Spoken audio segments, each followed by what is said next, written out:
La voyance en 16 leçons, édition Librairie de l'Inconnu, de Marie Delclos. Eh bien, écoutez, ce livre, bon, là j'ai une vieille édition, puisque c'était le prix est encore en francs, mais ce livre, je trouvais qu'il était.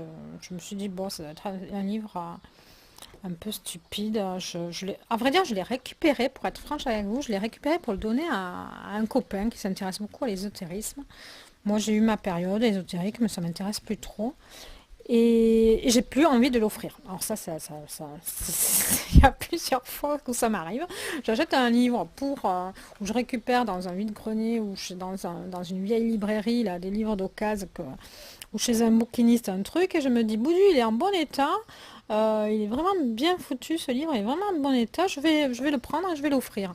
Et finalement, sans avoir feuilleté, hein, et puis finalement j'arrive chez moi, je regarde le bouquin, ça m'a déjà fait le coup aussi pour autre chose, là, sur un livre sur Goldman, c'était la vie de Goldman, c'était pour offrir un cadeau et finalement je suis en train de le lire aussi. Donc je vais vous montrer comment c'est foutu, parce que je croyais que c'était vraiment quelque chose de mal fait et tout, et je trouve ce livre très clair. Et, et vraiment avec des leçons, c'est concret, c'est expliqué simplement, c'est clair, c'est écrit gros. Vraiment, c'est un bouquin que je vais garder. Première partie, alors je vous donne les tables et matières pour que je vous montre, pour que vous voyez comment c'est assez sérieux. Déverrouiller le corps et enlever les blocages. Ben oui, parce que si au niveau énergétique, déjà, vous êtes bloqué, je trouve que c'est déjà la première chose, c'est avant de passer au spirituel, de passer au corps, enlever les tensions extérieures, enlever les tensions musculaires. Leçon 3, enlever les tensions musculaires psychiques et mentales. Leçon 4, l'écoute, clé de la voyance. Leçon 5, le pouvoir de la pensée, éduquer la pensée positive. Leçon 6, votre corps est télépathe. Leçon 7, ça c'est très intéressant, les animaux, les plantes et les cellules sont télépathes. Deuxième partie, prendre conscience des corps subtils, stimuler les zones spécifiques du cerveau, faire apparaître les clichés à l'aide de supports, notre corps, un monde vibratoire, préparation à l'ouverture dit du troisième œil. Ah oui, c'est vraiment tout un exercice concret, c'est pas des choses farfelues, je trouve que c'est assez construit.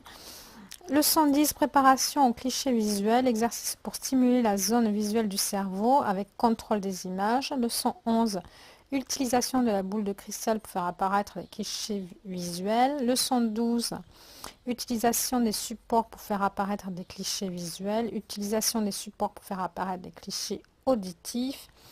Troisième partie, entraînement à la voyance sans support, voyance directe, passer à la voyance directe, entraînement à la voyance directe, éviter les erreurs, biographie, table des matières.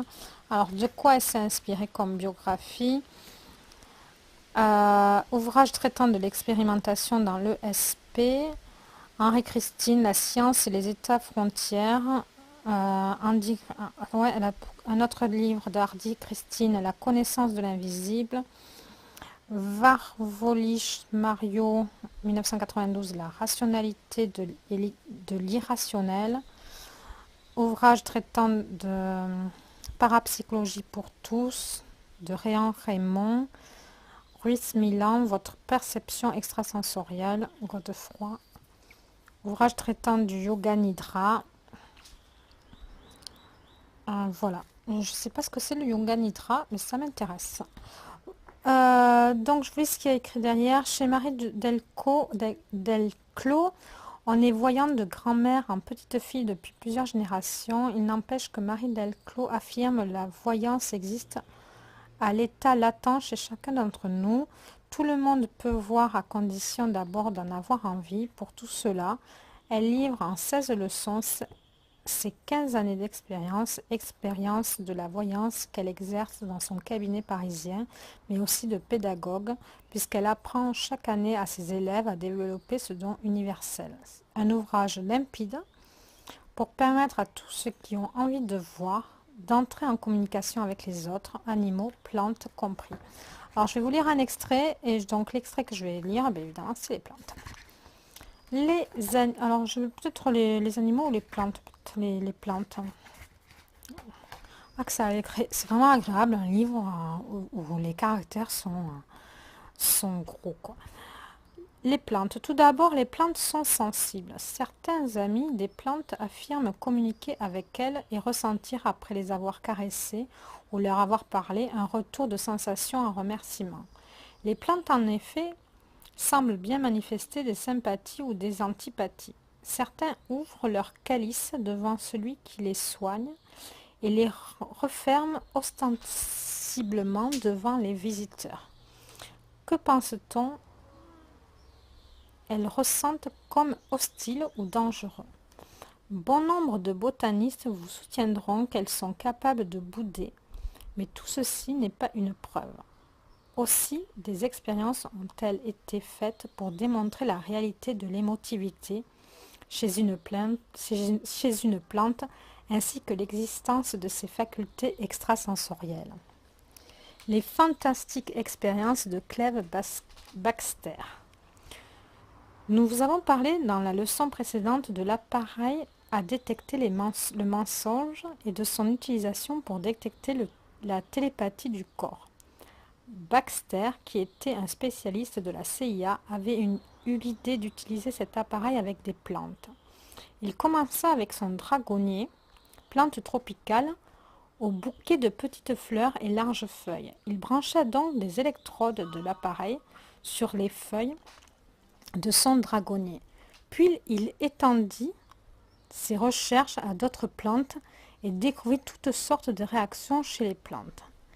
Elles réagissent aux agressions, par exemple lorsque l'on coupe leurs feuilles ou lorsqu'on les brûle.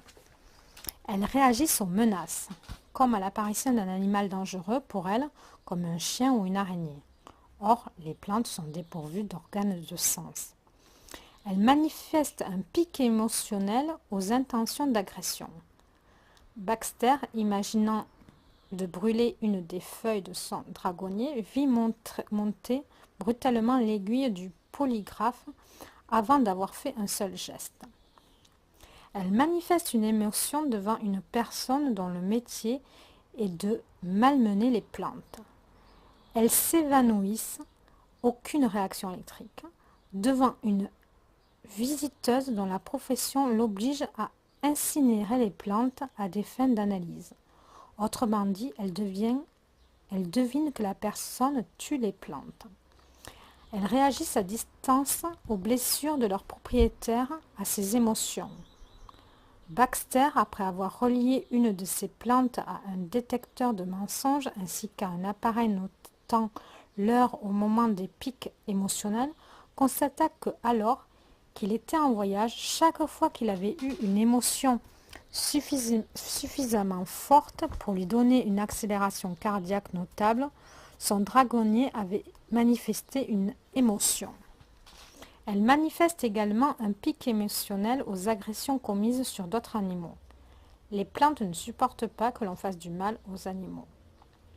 Elles réagissent télépathiquement à l'agonie des crevettes que l'on plonge vivantes dans de l'eau bouillante, alors que ces agressions ont lieu dans une autre pièce que celle où elles se trouvent.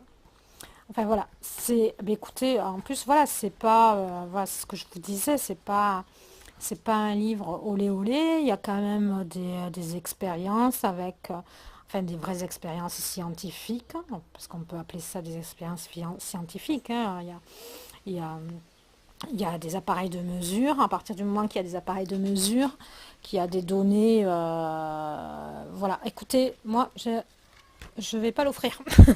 Voilà, je vous laisse. Merci de mettre un j'aime si ça, parce que ça a certainement dû vous ouvrir l'esprit, vous apporter quelque chose. Peut-être que vous n'avez pas cliqué si vous vous intéressez pas à la voyance, mais je trouve vraiment ce livre intéressant, même si vous vous intéressez pas à la voyance pure. Je vous laisse.